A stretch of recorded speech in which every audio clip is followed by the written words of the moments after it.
$100,000 out of pocket. You haven't even performed in one state. You're out of your mind.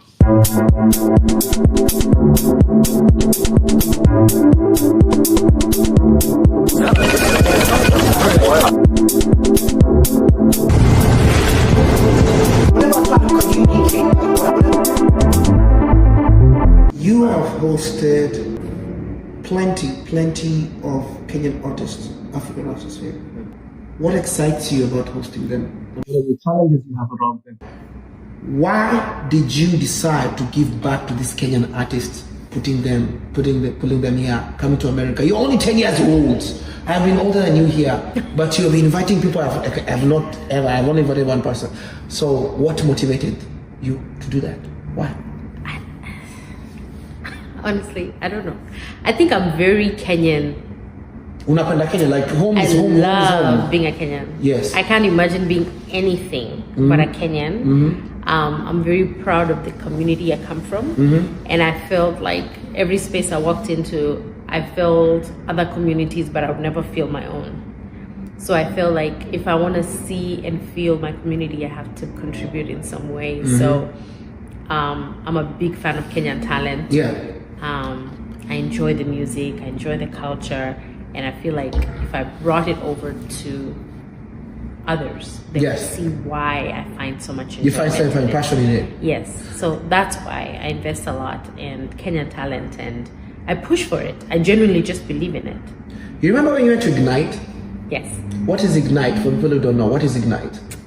So Ignite is like TED Talk. It's like a TED Talk for Seattle. Yes, and I did Ignite Seattle, and I was my TED Talk was just about how sometimes you don't feel seen, and sometimes how people have cultural appropriation and they think they know who we are when they don't really know, and how different we are. Because Seattle is a melting pot of a lot of cultures, not just Kenyan culture. There's Ghanaian culture, there's Nigerian culture, there's Congolese, there's Eritrea. I mean, it's a mini Africa, by the way. If you ever visit the US, you want to visit Seattle for sure. And I feel like a lot of people will just put us all in one bucket, but we're not. We're very different. You're the only two Kenyans there. So I think I went the third, but you were the first. Simon was the second. So the two Kenyans, Simon Akello. And I was literally appalled by how you came there and learn to say my name. Nyokabi, remember what you told her? You better learn to say my name. It was a beautiful thing. It was powerful. It was intentional. I loved all of it. You promoting people in Kenya, coming back here in the entertainment industry. How many artists off the top, you don't have to name all of them, but you can give us some of them. Apart from Eric Amodi, Shawn Jiku, how many artists have you met or crossed paths with? You had Elani too. Yes. Oh my God! Shout out to Elani. Yes. Colors of Love, best album ever. I think I've dealt with at least 30 artists total. Wow, that's a lot. About 30 artists. Okay. Yes. What they all excited to come to the States? Of course, everybody's excited to come to the US, but I think the expectations need to be more realistic. More realistic, definitely. And I'll say this about Kenyan artists. It's okay you have Kenyan management, but you need international management. When you say expectations, so we just recently had Madaraka Festival. We were collabs versus, we were collabs here. We were both over there. Unfortunately, Madaraka Festival we're not confirmed they postponed it. If you're in Kenya, when you're trying to sell yourself in the diaspora, you have to be realistic with your expectations, especially because we are marketing you and we know what the market here needs. What do you think is the disconnect? Like, could I come to a celeb home who doesn't want to feel like he's a celeb here, or we don't know how to celebrate our celebs here? What is the disconnect, you think? I feel like they need, number one, to have local management and international management, and not just international management. Like, I really can speak to Australian market or London Europe market or whatever, yeah. I can only speak to the US market, so Right. I can only advise from that perspective. So a real true artist needs to be attached to different agencies across the world to be able to get value and true true value of what they can bring to the table in these different countries. And I think the challenge that we have with a lot of artists is you're being fed, you have people around you that make you feel like you're bigger than you are. You need people that are realistically going to tell you what your value is, where you're going. And what I've noticed is a lot of artists are big on being detached with the communication. So like I'll reach out to an artist management and I'm talking to them about, this is my thought process, this is what I want to do, this is where I want to bring them, this is what I'm willing to pay. And chances are high, I'm not going to pay a lot compared to what they're getting in Nairobi. And I'll explain why. Don't forget, I'm flying you to this country. I'm paying for your hotel. I'm paying for your meals.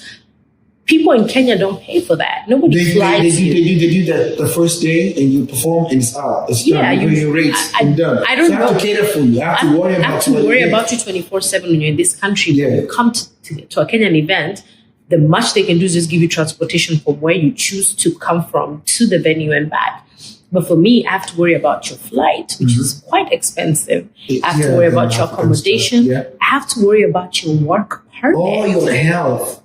And work permit. Yes. You're not going to come to the US and just perform because you're so and so. So all these things have to be, you have to line up, these things have to be aligned before these guys arrive. And all that is an expense. Like right now, the work permit is over $1,600 a person. And then the flight is another $2,000 over there if you want to. And you have a rider and you're telling me you're coming with 9 people. Are you out of your mind? But you can't do 9 people because when you're coming to a foreign country. No. They're doing 9 people. The riders are saying 9 people. So you want 9 people times 1,600. That's just for the visas. Then you want 9 people times 1,700 for your flights. And you still want me to pay you $20,000. You're $100,000 out of pocket. You haven't even performed in one state. You're out of your mind. When you're dealing with these artists and you're saying they have to come with 9 people, who are the 9 people? Is it makeup artist, DJ? What is it? Security? Can you not provide that when they arrive? Why do they not get the distinction of what the expectation of the reality is? Like I said, they need to be more involved in conversations so that they're not just being around people that are just feeding them. Oh, you're great, or you're huge. You need to be in conversations. And one of the challenges that I've had with a lot of artists is you leave your management to talk with international promoters. And as soon as we present what we can offer and it doesn't match what you're looking for, your managers shut us down. But you never hear about it because you're not looking at the emails. You're not looking at the email thread. You're not sitting into those. Some of the opportunities slip you by because you're letting the management. And I understand the distinction where you don't want to talk to the promoter, but sit in the meeting, be quiet, just be mute. You don't have to say anything. Sit in the meeting, hear what we're saying, read the email threads. Don't wait for your manager to tell you, oh, out to a US walikuja na walikuwa na ofa mbaya. Mimi nimwambia tu waende huko. Wanazidi kusema tutalipa 5,000, tumwaliwe 20,000 wanakataa kutulipa. Mimi 20,000 na kitu 20,000. How much do you have to sell to get 20,000 in there? And also, yes, I'm counter offering you 20,000 with 5,000 because your rider is telling me you want 9 people. 9 people are multiplying the flights, I'm multiplying the visas, I'm multiplying the housing. The US is not somewhere that you can easily travel by road, depending on where the market is. We are flying, so we have local flights. We have local hotel fees. So my expenditure is skyrocketing and you still want me to give you 20,000. So if you as an artist are in that meeting, you'll understand why I have cut your fee from 20 to 5. But you're not in that meeting. So you're just getting the end of the conversation. Your speculations of what should be. Your manager is telling you, walisema tutalipa 5,000. Imagine tukilipa 5,000 ni kama tuko Nairobi. Nitapata 5,000 being very, very generous. I think they need to be more involved and they also need to understand that they need outside counsel, not just their manager. They need to speak to people who've traveled abroad. They need to speak to people who've toured abroad. And they need to seek outside talent management so that if, let's say, I'm presenting an offer, there's someone else who has the experience of bringing an artist to the US or what that looks like.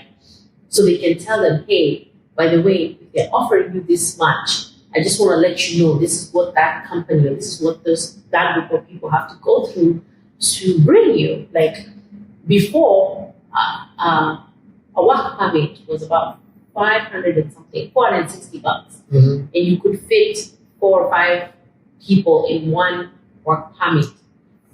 As of April 1st, that has changed.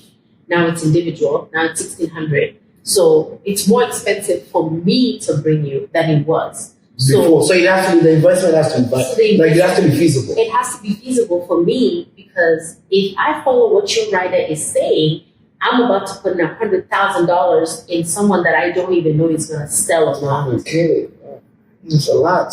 For someone I don't know if they're going to sell. It's a lot of money. You said a lot of half my house. A lot of people, this is their first time coming to the US, so I don't even have last year's data to say, okay, this is what he sold and this is what he did sell. And this is the kind of numbers I'm going to get. I'm flying blind, not knowing if you're going to sell or not.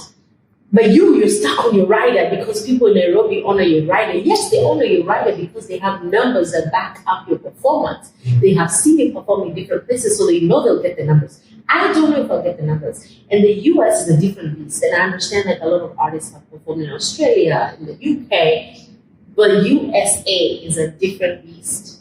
How is it a different beast? Yeah. Kenyans are distributed very differently in every state. They're distributed in different demographics, different age groups. So what can sell in Dallas doesn't necessarily say will sell in Seattle. The cost of me doing a show in Dallas doesn't mean it's the same cost to do a show in Seattle. Flights, venues differ at every single state. The promotion aspect, and I think a lot of people don't understand about the US. The US operates like different. They're capitalistic. They're like different countries. All those states. All the states are countries. Like different countries. Exactly. So there's the OGs. Respect the OGs. So when you go Texas is going to OGs. Seattle is going to OGs. So I can't just be out here just bringing an event and I'm not spoken to the OGs. Why? They know how they market. They know how they pull the people out of their homes in that state. They don't come out for nobody. They don't just come out for, and also some of them don't even have Instagram accounts. Some on of them, Facebook. Bro, they don't even have just on WhatsApp. Wanagocheka WhatsApp. So kama sina hizo contacts za WhatsApp, watajoji na leta Dubai. Dubai. I'm gonna Shiski like how I is very important. I have to go to the local person. The local person has to help me with the marketing. Yeah. So I'm working with different people every single time. So I cannot just wake up and spend $100,000 on you because that's what your rider says. Well, I don't get that $100,000 easy. Even if I have it, I don't want to spend it on you. You're not my gamble. Spending on you. I'd rather just find an American artist that I'm sure is gonna sell and just put them on a stadium and put the $100,000 over there. You're also into real estate. Yes. How did you get into that? How did you get it? I see you are master. Me, man, but you have I'm a base. I say Dubai. I got something for you. Then tell us about this land business, how you got into it. Because property is something I love. You know, I love property. Yeah. So investor by like Sonia Beer. Like, how do you get into property? Property in America. You went to Kenya too, so you know it's viable. Now I'm going to Kenya. So the fans want to know. How can we trust right now as a diaspora people that we can buy land and get a license from the government in 10 years? The companies are selling land. How can we assure them that the companies you work with, though, before you pick a brand ambassador, that we can trust? What am I suspicious? I'll say do your due diligence. Yes, a lot of people are promoting different land. I'm also a brand ambassador for Certified Homes. Shout out to Certified Homes. Certified Homes in the house. Certified Homes. We're gonna give them a little shout out. I've worked with them for 2 years now. I take my time. I don't just announce that I'm working with a brand without having to take my time. I visited the lands that they're selling. I've been hand in hand with the CEO. I have done my own land search to make sure that whatever properties that he's not selling on behalf of anybody. It's property that's under his business name or under his name. So he's the one who's selling the property. So even people who bought from me, I tell them, me your land search, like for your peace of mind, please, need 3,000. Go to the land office, 3,000. Just do the land search. Just confirm that the land belongs to certified homes before you buy, just for your own peace of mind. So what I'll tell people is, especially in the diaspora, is doesn't matter who the brand ambassador is. Do your background check on the company. Do your land searches. Make sure you confirm that they own the property before they sell it to you. And also look at their credibility. You know people who've had a lot of squabble, a lot of issues.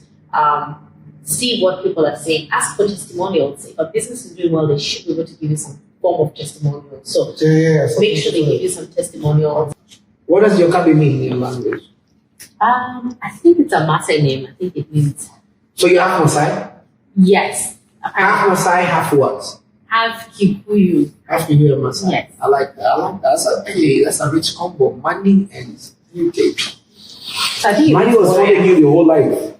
Yeah. So what does Nyokabi mean? What do you think? It's Gloria, from what my mom has told me, it was Mokafi was girls that were traded to the Kikuyu community from the Maasai community. So when you got there, people would separate you by saying, "Oh, this is a Mokafi. This is something that we bought from the Maasai people." More means the bot. Yes. Okay, Mokafi is the cool. I like that. How often do you go back to Kenya? If you've seen a Kenya pizza, you'll Niacha, by the way. Next time like you go to Kenya, you go to Kenya a few times. Yes. Yeah. When was the last time in Kenya? I was there in January. Yeah. How was it? Business or birthday? Was your birthday? It was my birthday. Oh my God, 2021 again. 2021 again. Any year 21. Every year. Mchaka mbele ni hera. Kabisa. Okay? Ulizaliwa 21. Wakubali 21. Nime familia yako. Kama uwe 21, wewe ni kipofu. Okay. How before you, man? How was that going back home, man? I like the pictures, man. I like your Instagram. By the way, tell them, what's your Instagram? Instagram name again? Nyokabi _Lady. Lady Luck. Nyokabi _Lady Luck. Nini kwa Kenya when you were in person? A lot of things. I really love the diversity of food. I really liked the diversity of the entertainment industry. And I just liked the hustle. There's a lot of hustle. I like the innovation part of it. Yes, smarter. What about hustle by? Yeah. I love about it. Did you connect with any new artists there? Like, unajua veteran wale chat with Lani huyu anampenda mbaya huyu Lani kila siku asubuhi. Unikenda kwao tu Lani asubuhi Lani usiku. Guys, there's one underrated album is Colors of Love. Colors of Love is an underrated album. Colors of Love. Colors of Love. Can you find on like Spotify? Where can they find? Yes, Lani Colors of Love. It's the last project that they did together before they took a break. A little break, yeah. Go stream that album from Melania, yo. I want you to know Nyokabi, aka Salome, aka Miss Kenya USA, that you have been one of the biggest pioneers of Kenyan art, like an industry player. I'm giving you that award. See that award? You know what I'm saying? We're gonna give you virtually, yeah? Give it. Spiritually. Give it. That you have put a lot of Kenyan women, young, beautiful, young girls. You've made them believe in so much that they could have believed in. Like umejenga watu wengi sana. Just so accept your flower. Sina flower sahi, lakini kuna cilantro. Napenda kachumbari. Kachumbari like chicken. Exactly, and avocados and stuff. What's the future of Nyokabi? Where are you taking us? I know where you've come from. I'm hanging around. You know what I'm saying? But what's the future? What's Nyokabi heading? Because are we going to New York? Yes. New York Fashion Week? Yes, we are. New York Fashion Week? Yes. Come on, bro. Talk to the people. What's New York Fashion Week? How are you part of this stuff, bro? So what's next is I finally, got into the spaces that I wanted to get into. So I am going to be bringing New York Fashion Week for Kenyan talent for the first time this year. It's big. It's huge. It's going to be September 5th to September 9th. So my 5th, 7th, 9th. So we're going to be in New York. We're going to be showcasing. We're going to have Kenyan designers. You guys watch out for that space. You're going to know which designers made the cut because it was not easy. And for the first time, Kenyan talent is going to be seen on New York runway. Let's get it. Ladies and gentlemen, if you're East Africa out there, if you're Kenyan out there, make sure you go support our people. We're going to pull up. Now, how can people support this particular event, and where can they find it online so that they can pull up their weight? Awesome. Just reach out to me on Mizizi Group Instagram page. You can reach out to Nyokabi _LadyLuck. You can hit me up on Miss Kenya US Pageant page as well. Or you can just send me a text. Honestly, my number is out there, 253-304-6488. If somebody wants to sponsor, put their brand next to your brand, how can they connect you? Like, what's the benefits of attaching the brand to your brand right now? The pipeline is hot.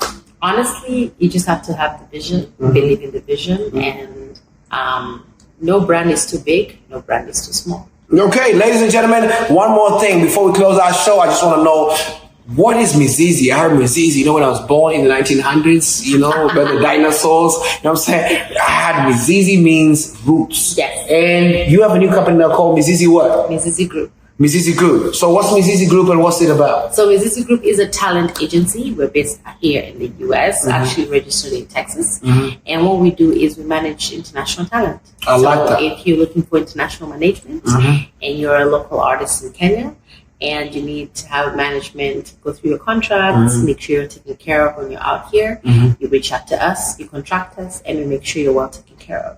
You get this? She's an embodiment of work. Remember, real estate. If you need a house, if you need land, if you need talent search, if you need, just don't come if you need an extra husband, because she's not available. She's not available in this town. Ladies and gentlemen, Nyokabi, all the way from 254, entrepreneur, love, Seattle native. If you're out here trying to connect on some business, please, it's amazing. There are a lot of Black women that we need in these spaces, Black entrepreneurs, Black women investors, Black women in business. Please support our Black women. This is the future, our sisters and our mothers, all right? You pull up here, Creative Hustle Show. It's been real with Nyokabi.